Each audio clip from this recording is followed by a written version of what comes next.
to Attenuation, a weekly podcast where two friends come together to drink beer, discuss beer styles and trends, and just generally ruminate on the meaning of life, aka beer.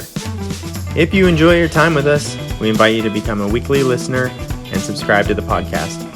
Without further ado, here is this week's episode.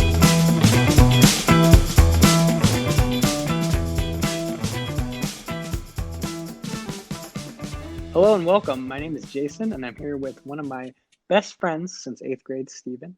And this is the inaugural episode of the yet-to-be-named beer podcast that we are recording. How's it going, Stephen? Good. How are you? Pretty good. So, what are you drinking today? Well, I not to be too beer snobby, but I've got a Pliny the Elder. Oh, nice. This is just back from my trip from California. Very good. That's exciting. I knew where to find it. That's cool. So I am drinking 903's brewery. This is called Chupacabra.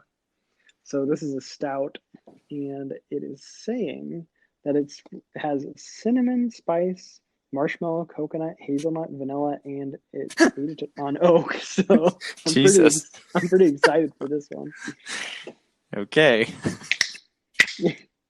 So I had their the last stout I had from them was Fragile Like a Bomb, and it was very good. So Okay. I have high. You said high 903. 903. Where's that from? So that is. It says. Is it I Texas? think it's in your neck of the woods. Dallas, Texas. Something It says 903 Brewers, and it has the state of Texas on the can. I think it's Dallas. Okay. Nice. We'll have to try to get out there one day, I think. Well, if this one is good, then they'll be 2 for 2 with me.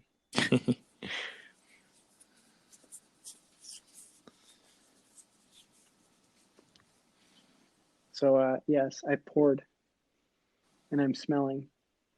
I'm going to see if I can pin down all these flavor aromas. I am getting the cinnamon and the spice. And the hazelnut. Okay, they're like 3 for 7 on this can. Yes, it's a lot of flavors left to go. Yeah. Maybe marshmallow. Maybe we'll get it on the taste. Well, I'm going to taste it here.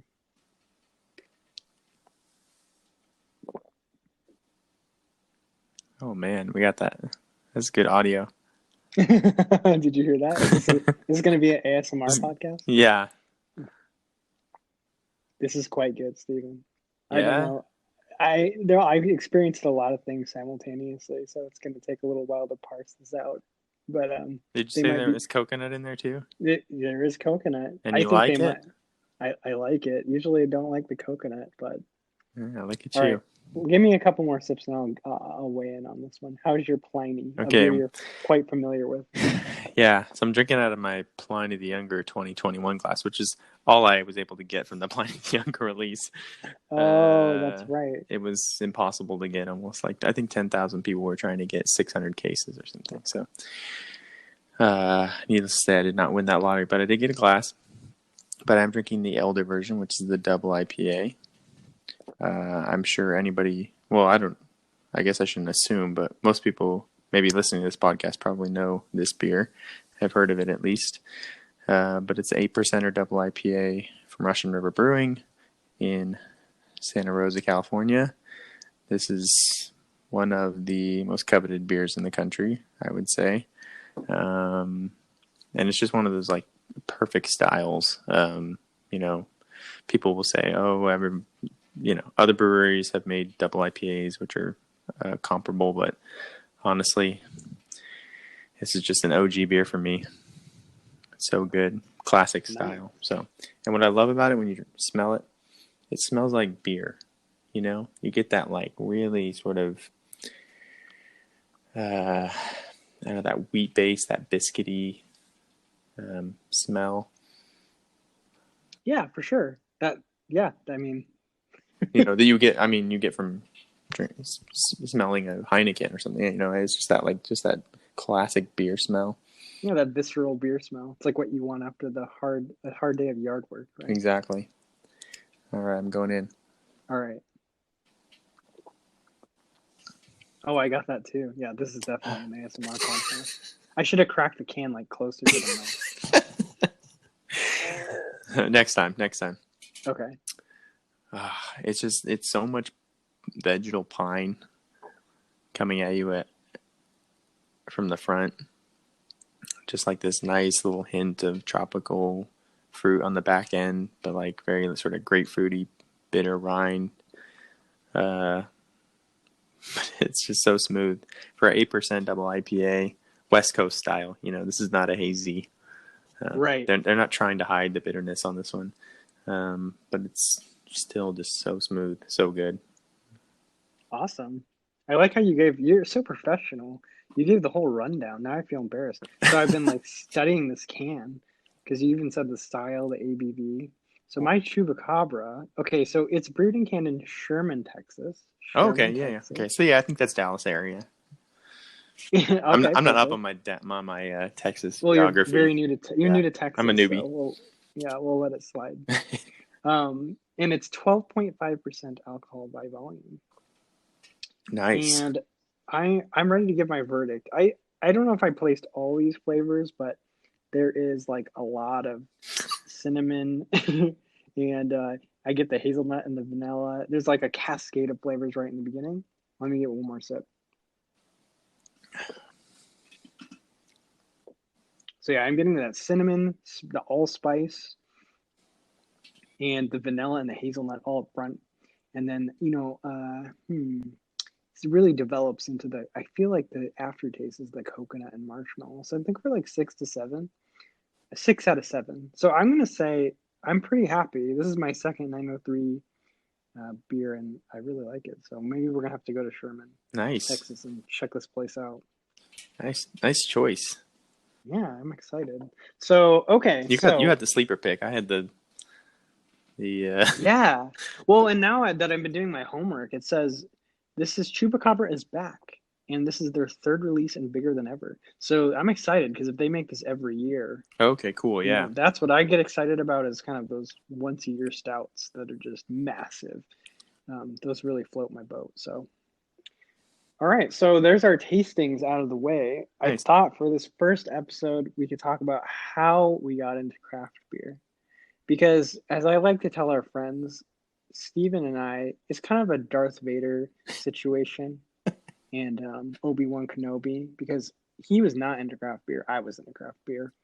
And I feel like I played a small part in getting him into craft beer, Small part, but a huge part. but then suddenly he became the master. So I was once the master, but now I have to defer to your expertise has far surpassed mine. But so maybe you could give us the rundown of how exactly you got into this hobby All right. Well, of craft I beer. should say that it's not as much mastery as it is just obsession. So, That's um, okay. yeah. So, well, honestly, to start off, I didn't drink beer. I grew up in a religious household. We didn't drink alcohol, and I was actually one of the devout kids that stuck to the rules of the church. So, I didn't even have my first taste of alcohol until I was probably 22. Okay. Um, so, and it was just I was starting to leave the church, and I was on the golf course with a buddy, and he offered me a beer, and I was like, yeah, sure. So my first beer was a warm Coors Light on the golf course. A great way to start. Which was disgusting, but I just drank it just to look cool. Um, and then I didn't really drink that much beer. I mean, it was like Pabst Blue Ribbon at the bar. Um, you know, just really, really, really simple styles. Everyone, yeah, I just did not really drink craft beer So until do you remember what was your first? well, so I I started drinking wine with my wife a lot. That was sort of my like bigger delve into alcohol at first. Okay. And then I switched to ciders. So I was drinking I a lot of remember your ciders. cider Yeah. Oh phase. I yeah. remember this. Yeah. There's I think it's Ace Ciders. It's based And in Two Rivers. California. Yeah. And yeah. So I was a huge cider fan. So it, it was just that sort of like, it's sweet, it's easy to drink. And then I remember, so honestly, we did our little excursion driving exotic cars on Highway 1 in California. That's right. And One of then the best days of my life. and then we were in that area, so we're like, well, let's go to Russian River. So we went downtown Santa Rosa to Russian River. And we got the full flight of beer to try everything they had. And that was the first time I had Pliny Elder, and I thought, this is disgusting. I don't know. Anybody drinks this, like, why are all these people leaving this place with boxes and boxes of this stuff? Like, this is disgusting. That's amazing. And, but I got to sanctification, or... Yeah, it must have been. They have those 4 sours. I think it's consecration, beatification. Yeah. Yeah. That they have in the taster. Yeah. Anyways, I got to those, and I drank it, and I was like, oh my gosh, I love this, and this is beer. Yeah. This doesn't taste anything like these nasty, bitter things I've been thrown into. So I was like, wow, there's a beer style that I like, Wait, so I was there at your conversion moment? Oh, I didn't even know. No, yeah. I mean, that was it. I was like, I realized that there was a style of beer I liked. Yeah. And so then it sort of progressed into, and then I don't know how soon after, but at some point we went to Sierra Nevada for my birthday, maybe. Yeah. Yeah. So we all went up to Sierra Nevada in Chico.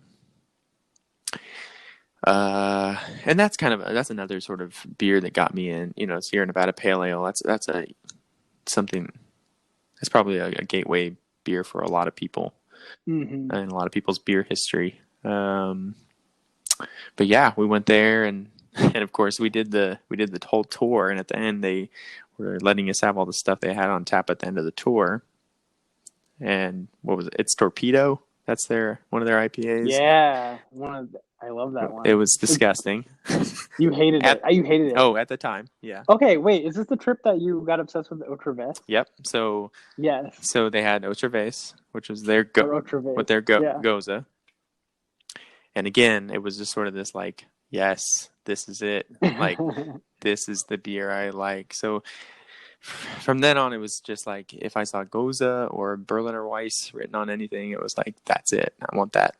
Low ABV, wheat sour.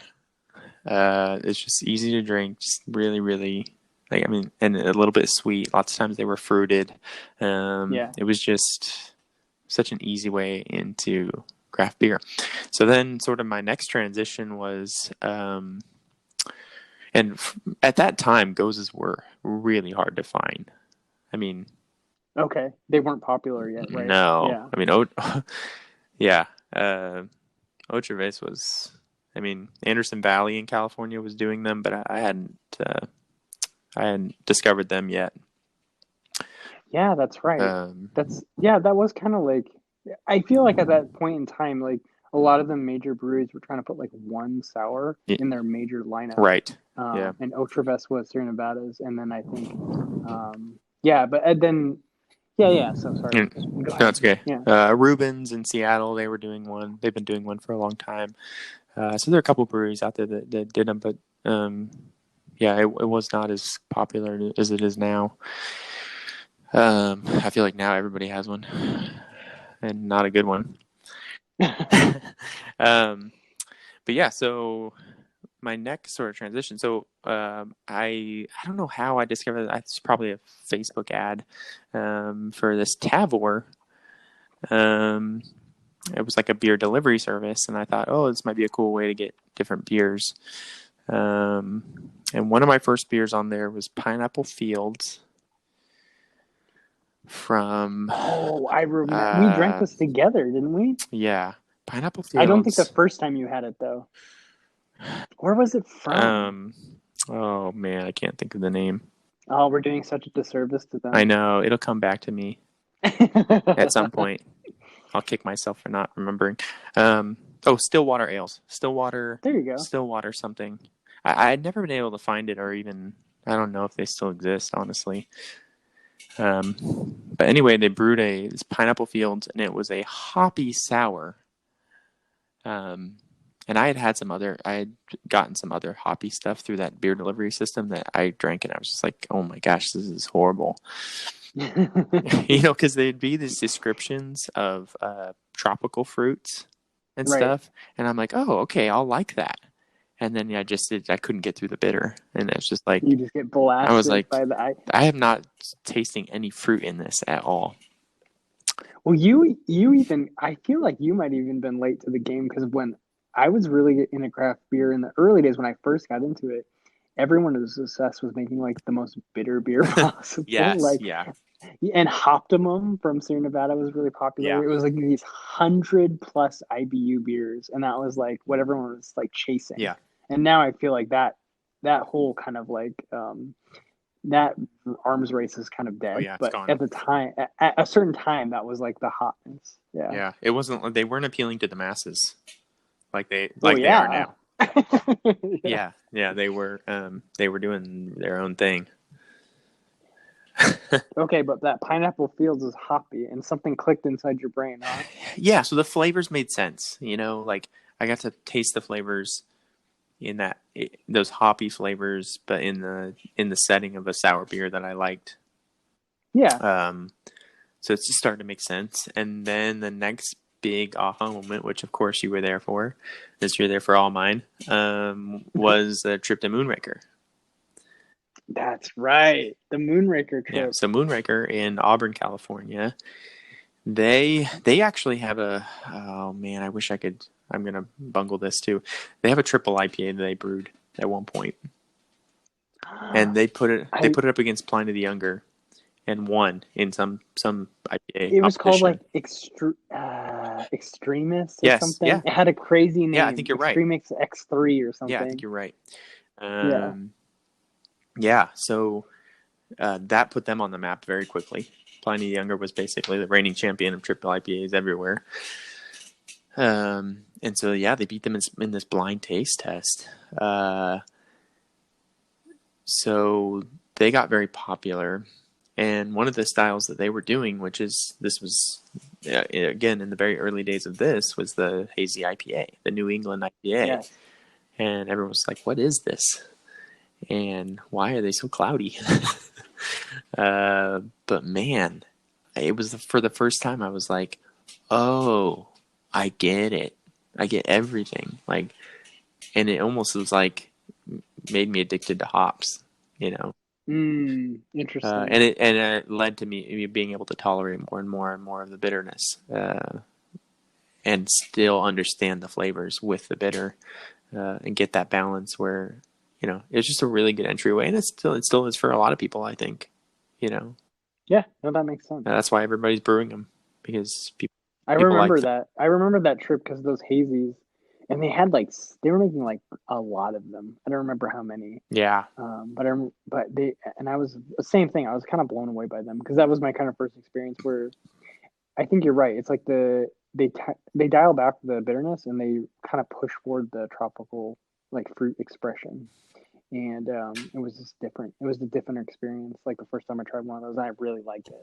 yeah. I mean, just this was like the first time I was really able to just enjoy the flavor profiles and really go, oh, this is super fruity, or this is super vegetal or piney, or just get all those different watermelon flavors. It just everything was able to shine through and go, just make more sense. That's awesome. And then you were hooked. And I was hooked, and then I just, you know, I never So pass up a we still hazy have IPA one, these days. but we still have one more bridge to cross with you, and that's stouts. I feel. Yeah, so I'm trying. Um, Dragon's milk. You got to yeah, drink right. those. Yeah, Dragon's milk stouts. In fact, I have a friend. So I have a buddy at work that's into beer. I took him one of these Pliny's that I came back with from California with. Oh, I bet he liked that. Yeah, he was pretty excited. So he drank it last night. He said it was amazing. So he wants to bring me something, and he was like, "Do you like stouts?" And I'm like, "Well, maybe." I'm getting there. And Yeah. he said, "Oh, no, it's like a pastry, like a milk stout." So I said, "Yeah, bring it on." So I'm always willing. I like to do stouts in flights or tasters, just because sometimes it's hard to commit to a whole glass of one. You mean you don't like drinking 16 ounces of 14% barrel aged? It's hard to drive home. Hard to Why drive not? home after Yeah. that. uh, Yeah, for sure. yeah, and of course, like when I'm in a tap room, uh, it's also hard to spend $8 to $10 on a beer I don't know if I like, and I end up Yeah. going with something I like. So it'll just be a matter of me deciding to branch out. I think we're gonna get. Of course, we're there. coming up on summer now, so Yeah, it's kind stout of the season's death of gone. the stout season. I is do over. have this Yeah. these 2 bottles of Anchorage Brewing Darkness or whatever that's called. Okay. And they're still aging. Nice. So one day, One day he'll drink them. of When I course, come that visit you, we'll yeah. drink them. I don't think it's an entry level stout, but Yeah. Okay, save it for yeah, me. I want yeah. to taste it. But yeah, so that's the next game. I would love to. I actually had we have a coffee shop brewery here in Austin area called Red Horn that I frequent, and they make some coffee stouts that are pretty good because they're very good at making coffee and they're very good at making beer. So they do both. Oh, that's really cool. Yeah, so it was a very, very good coffee stout, and I'm not a coffee drinker, and I think that's that's part of maybe that's why you don't like stouts. I think that's part of it for sure. That I'm not used to drinking coffee. Yeah. And I've never developed much of a love for coffee. So yeah, that's part of it. But I appreciate the flavor. Yeah. And like I said, one of these coffee stouts, which was very, very it was very coffee forward, was good. I thought it was good. So I'm getting there. Cool. All right, we're gonna get you there. Well, someday you're gonna drink fundamental observation with me, and you're gonna experience what I experienced, which is I'll tell complete euphoria. I will tell you my honestly my favorite so a couple of my favorite stout experiences were most of them have been at the Great American Beer Festival with you. First of all, watching you drink fundamental observation is probably my best stout experience. Because watching me experience pure rapture. Because I drank it, I thought it was disgusting, but I thought, no, this is something somebody is actually understanding. So yeah, it's fun to watch you drink that. But there's I want to say it's like a Firestone Walker stout that was it was like cherry stout, maybe. Yeah, maybe like a sour cherry stout. That sounds like that would be something I would have been like, we have to go try this one. So Parabola, is that a stout? Oh, you know what they had there? It was Parabola, which I love, but it wasn't just Parabola. They had it was like Napa Parabola, and they had aged it in wine barrels. Yeah. Okay. That was to die for. It was so good. You like that one? Okay, cool. See, there's hope for you. Yeah, I think I think the beer festival is it's almost made for the stout lovers. I don't know. I feel like, I mean, I guess it's true because like Pliny does Pliny the Younger like once a year. Yeah. But sometimes I feel like there's just this like maybe culture around you have this one massive stout and you make it once a year. Yeah. And it's really exciting. So I don't know. Maybe I'm unaware of like other breweries that are doing that with like IPAs and stuff like that besides Pliny. but where they, I'm sure they're doing it. Maybe I'm just not aware of it. But like where they're doing this annual release, and it gets you excited. It's the hype Yeah, and something you can't get all the yeah, time. yeah. Yeah. Weldworks in Colorado, they have Medianoche, I think, and Okay. that's their sort of flagship stout. But it's but they do like these iterations of it that come out. People line up down the street for. Oh yeah, that's awesome. But yeah, other than stouts, that's the popular one. That makes I sense. don't know if they're just hard to brew, maybe. Yeah, I actually don't. I don't. I'm ignorant in Yeah, those regards. Oh, the only thing I do know is I do tend to like barrel aged stouts. So obviously, yeah, some time there's involved. Yeah, yeah, there's a time commitment there, like where they're gonna have to set it aside for like 6 months to a yeah. year. So nice. So that's where you're at in your beer journey. But yeah, and so now I don't know. I'm not as broad in my horizons these days because I know what I like. Um, You got to keep exploring. yeah, yeah, and that's the challenge. I fall into patterns of drinking gozas and hazy IPAs. So.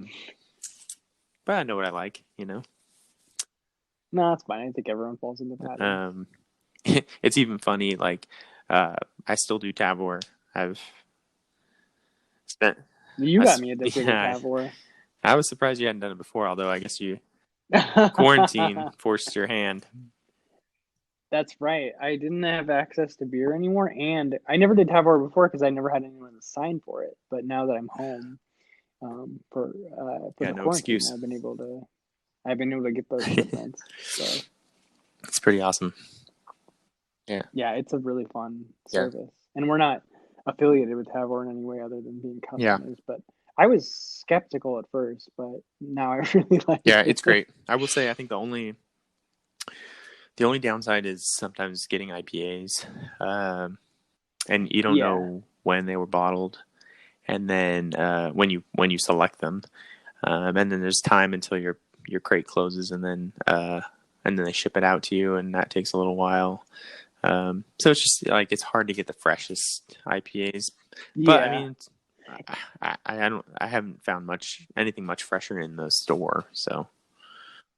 Yeah, I've had pretty good luck with what I've gotten. And then sometimes on the listing, they'll say, they don't do this all the time, but sometimes they do have like, hey, this was bottled on Yeah, yeah, XYZ date. yep. So, yeah. And I like when they list that because it makes you just know you're going to get something that's, Yeah, fresh. like this Pliny was bottled in January 21st, so Yeah. a couple months. That's not too bad. Nice. And the other thing is too is some of the heavily fruited sours these days really need to be cold all the time, and So, just what can't I've noticed guarantee they that. do on the app? They say on the app, if you read really carefully, because I'm neurotic, so I read the whole Mm-hmm. description, they'll say in there, the brewery recommends that this beer like remain cold at all times.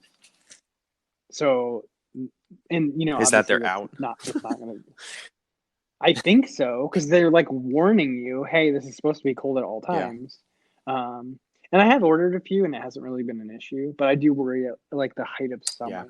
maybe it won't work as well. Yeah. But we're in winter right now, so I haven't had a problem. I've actually have ordered a few of those because generally I see them on ones that have like lactose or some other like heavily fruited ones.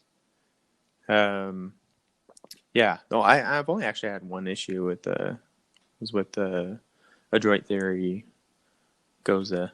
It's a raspberry Goza. That's right. I was there when they opened they it. were both And they were both infected. Yeah, or over fermented yeah, or whatever happens when. but they made it right with you on. I think it happened to a lot of people, right? And then they just refunded you. And I think maybe that's why they started putting the warning on the description. Yeah. No, but I'm 4 or 5 months in, and I've been really happy so far. I'm targeting I'm trying to get all this stuff. So. But yeah, no, I've gotten some sours and IPAs because the wife likes sours, so she's very excited when the Tavor box comes because she wants to drink all the sours that I got in there. Yeah, see, it's opposite with me. My wife hates sours, but she loves all the IPAs, so That's what she gets excited for when the box comes. When there's Weldworks Juicy Bits or a Toppling Goliath, Pseudo Sue. Best beer, Yep. best beer ever. That's the problem. The problem with our wives there, Stephen, is that we have to share. Yeah, I know. If only they didn't like Yeah. beer. Sometimes my wife drinks wine instead, and I'd get the whole can. Nice. But then she's like, "Wait, is that something that I would like, or something only you would like?" You're like, no, babe, no. You Yeah, like no, it's gross. That's awesome. Yeah. Oh, my tab work rate right now is it's just Weldworks and Toppling Goliath beers. That's it. So you have fallen yeah. into patterns. Uh, So you are now the Goza and IPA man. yeah. But no, I'm glad you're here. I'm glad we can enjoy good beer Yeah, it's together. awesome. It's funny that you mentioned Russian River because, so for me, I always drank beer for a long time. I was into like Miller Genuine Ooh, Draft. yeah. Champagne beers. Actually, MGD was one of my like go-tos for a long time. And then I liked Heineken.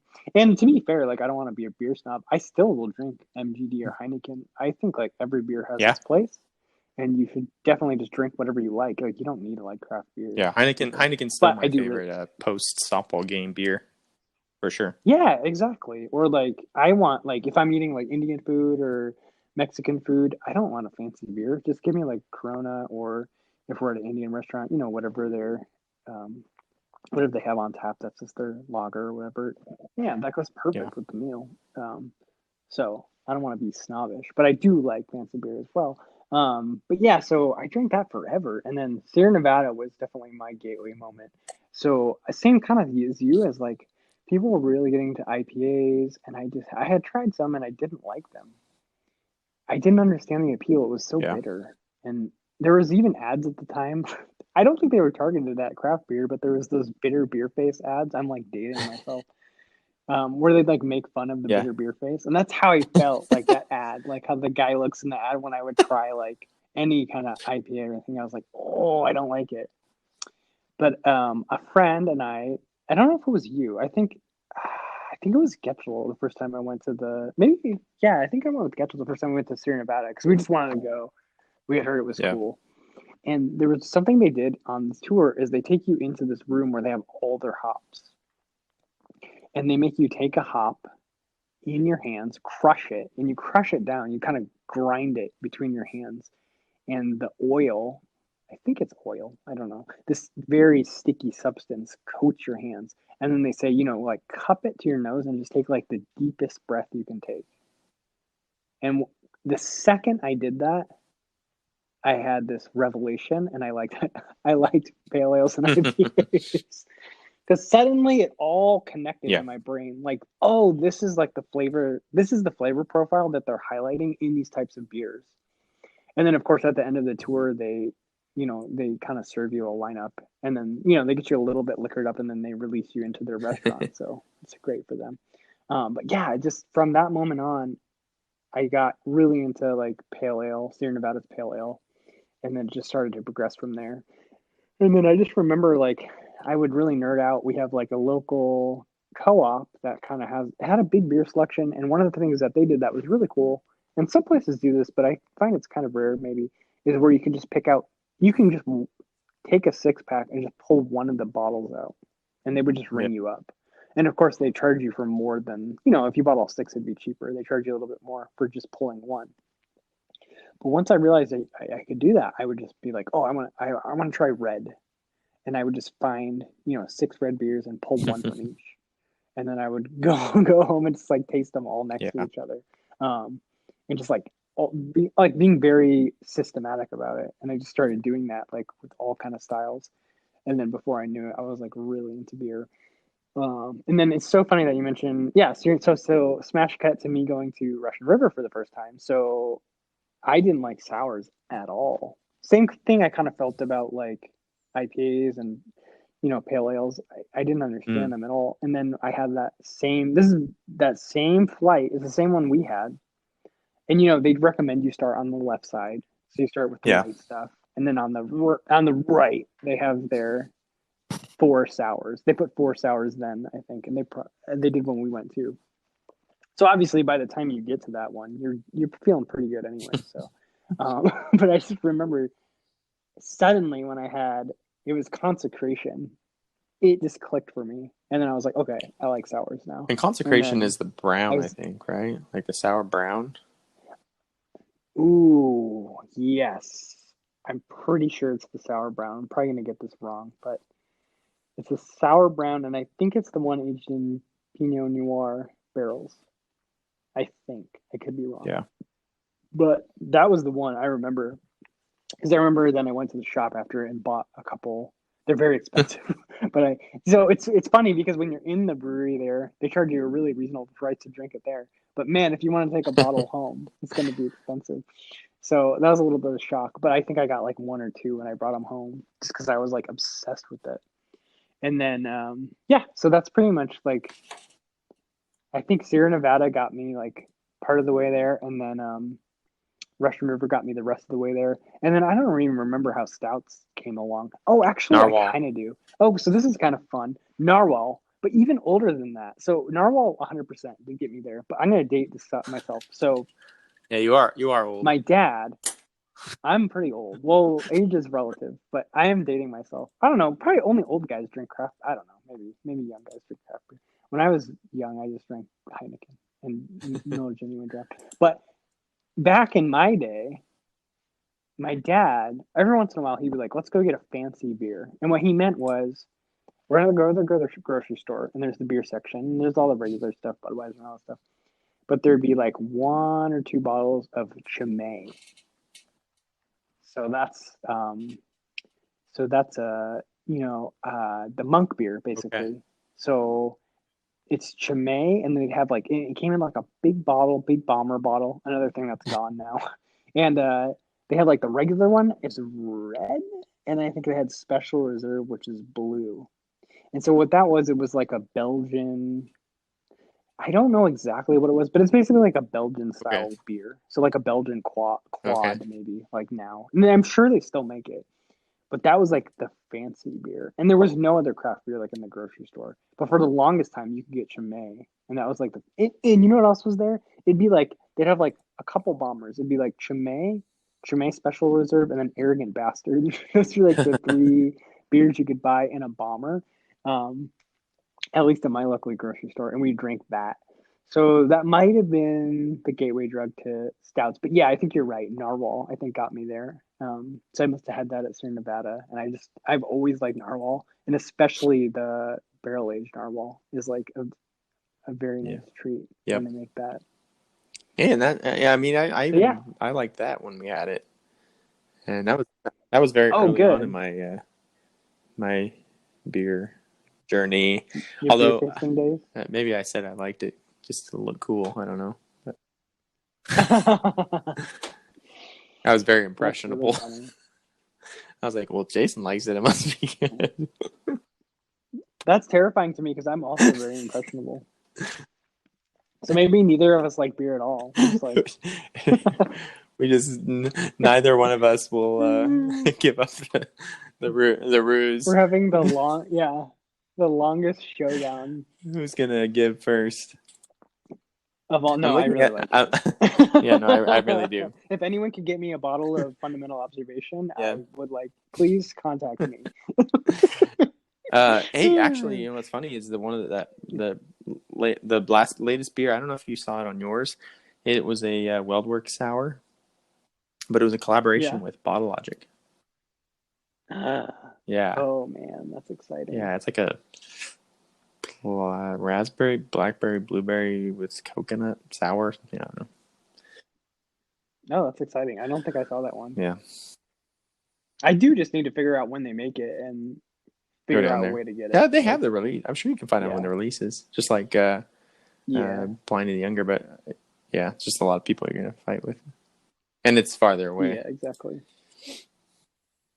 Yeah, it's kind of I'd have to fly probably, so maybe I can convince the wife we could do like a day in Disney. Yeah, I that's how you can can get get my her to go beer. down there.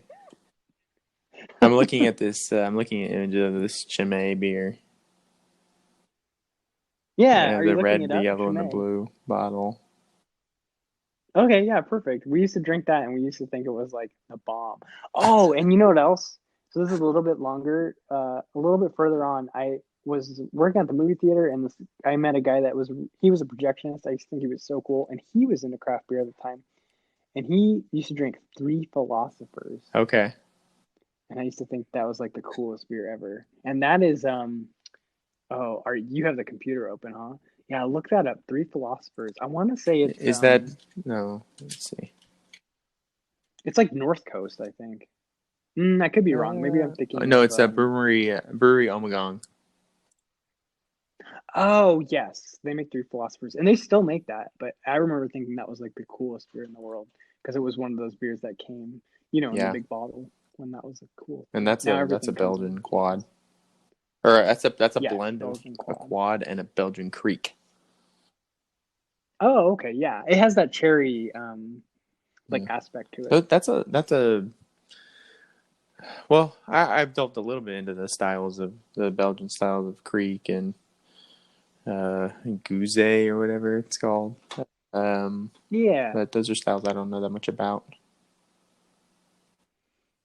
yeah, same. I like them. I like Yeah, cherry anything, and I really like But yeah, it's something I should love get cherry in my into. beer, by the way. Yeah, Yeah, you do. Okay, good. Me too. I should get a Three Philosophers again and see if like because I probably haven't had one for so long. But I remember thinking that was like the height of cool beer. yeah. Try one again and see what I think about it. I'll hate Well, as long it. as it's not a saison, we're good, right? That's what we agree on. So send us your hate mail. Yeah, if you're a Neither of us saison like lover, I'm saison. sorry. I I try. I've tried so many times. never I met one I can't get like. over it. It's got. And if you like saison, you could make us the recommendation. What's the gateway saison? I need the gateway saison, and I promise I'll be good. I'll drink it over and over again. But I need that beer that's going to give me the revelation to understand the style. And at this point, I don't feel like I haven't understood the style. Maybe it just doesn't exist. No, it's gotta. Somebody knows, and someone's gonna let us know. Yeah, And then I feel like if we can like saison, I feel like we like yeah. everything. I toured uh, Brooklyn Brewery in New York, Okay, and they're actually super famous for their lager. So they're the sort of East Coast example of Sierra Nevada brewing their pale ale, and that sort of opening the world to craft beer on the West Coast. gotcha. And so their stories kind of mirrors that, where they were brewing this lager, this craft lager, and the initial investors, when they drank it, were like, "Oh wow, this is actually good." Um, so anyway, that was a cool brewery tour. But they had, when we finally got the end of the tour, we were in this big tasting room, and they poured something in, and I wasn't really paying attention to what it was at first, and then I realized it was a saison, and it's so funny to me because when I smell it at first, I think I'm gonna like Yeah. this because it smells sour. It smells like a sour, but then it Oh, just right. doesn't have that sour to it. It has that weird barnyard funk, Funk. herbal, Yeah. peppery, and it's wrong. It's wrong for me. I don't know, That's but exactly how I feel. Maybe I but they never always made that smell connection of good like being excited. to me. Yeah, like the nose Yeah, is like amazing, but then the taste is like yeah, not it what you doesn't were match. expecting. So So that's my thoughts on saison. Write it down. we're gonna get there. Yep. Yep. uh, yeah, and so and again, like what I was talking about, it's very easy to get into little routines of, at this point, I kind of drink what I like, and I don't like to waste too much money on styles that No, that I makes know I sense. don't like, but I like to expand my horizons too. So, Yeah, for yeah. sure. And I would be remiss to not mention. I think I slipped it in at one point, but Toppling Goliath Pseudo Sue. was a game changer for me too. Because it's Yes. like it's low ABV, it's like 6%. But it's all the hoppiness, all the flavor, everything. I mean, it's kind of funny. Them, Three Floyds, what's the Zombie Dust? What's the other one? Mirror Pond from Deschutes. They're all pale ales that are like tiptoeing the edge of being IPAs. Sure. But I love that style. That like 6%. It's not going to get me hammered. But Right. session IPAs for me. At first, I didn't like them, but now I am all about them. If you can brew a Yeah. good session where I get all the flavor but not as much alcohol, I'm down with that. I'm getting old. Nice. You're getting old. That's what I was gonna say. So yeah, good sessions. But yeah, Pseudo Sue is my favorite beer of all time. Pseudo Sue is okay. Huh. I thought it would be Pliny. No. Pseudo Sue. Pliny is it's not a favorite of mine. It's just it's very nostalgic for me. Yeah, that makes sense. Cool. I learned something. And of course, Briny Melon goes from Anderson Valley. Oh, Briny Melon. I guess if I had to pick one beer to drink for the rest of my life, it would be that. But Pseudo Sue. I think mine's Aunt Sally. If I had to drink one beer for the rest of my life, but they don't make it anymore. So Lagunitas, 100 episodes from now, when we're the #1 beer podcast, and we have clout. I'm putting pressure on get Lagunitas that Aunt Sally to make brewed Aunt again. Sally again. That's a fan favorite, and you just cut it. Come on, it's a no-brainer. Come on, bring it back. Yep. All right, Steven. I think that's good for our. Yeah, I think we've bored the people enough. So, yeah, I think they know way too much about us already. Thanks for listening to this week's episode of Attenuation, a beer podcast. Don't forget to like and subscribe, and we'll catch you next week. Cheers.